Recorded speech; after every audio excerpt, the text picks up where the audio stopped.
வணக்கங்க. இன்றைக்கி நம்ம கூட்டு குடும்ப சமையலில் வந்து காளான் பள்ளி வளையம் தான் செய்ய போகிறோம். வாங்க அது எப்படி செய்யலான்னு பார்க்கலாங்க. அதுக்கு வந்து நான் வந்து நல்லெண்ணெய் ஊற்றுறேன். சூடாயிருச்சு. இப்போ வந்து வரமிளகா போட்டுக்கலாம். வந்து விதைய எடுத்து தான் போட்டிருக்கிறேங்க.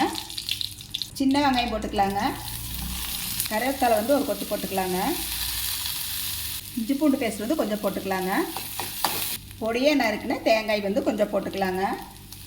இந்த காளான் பள்ளி வளையத்துக்கு வந்து தேவையான உப்பு போட்டுக்கலாங்க. கொஞ்சம் மஞ்சத்தூள்,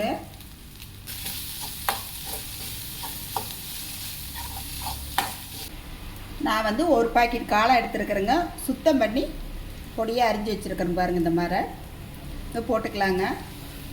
இதுக்கு வந்து தண்ணியெல்லாம் எதுவும் ஊற்ற வேண்டாங்க. ஏன்னா காளான்லேருந்தே வந்து தண்ணி வரும்.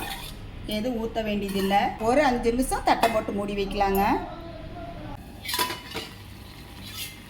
தண்ணி வந்திருக்கு பாருங்க. காளான்லேருந்து சாம்பார் சாப்பாட்டுக்கெலாம் நல்லா இருக்குங்க. ஸ்டவ் ஆஃப் பண்ணிக்கலாங்க. சூப்பரான காளான் பள்ளி வளையம் ரெடி ஆயிடுச்சு. சுட சுட தானுங்க. சூப்பராக நம்ம காளான் பள்ளி வளையம் வந்து எல்லாரும் வாங்க சாப்பிட்லாம் வாங்க. இந்த மாதிரி செஞ்சு சாப்பிட்டு பார்த்துட்டு எப்படி இருக்குன்னு சொல்லி சொல்லுங்கள். எங்கள் வீடியோ பிடிச்சிருந்தா லைக் பண்ணி ஷேர் பண்ணுங்கள். நன்றிங்க.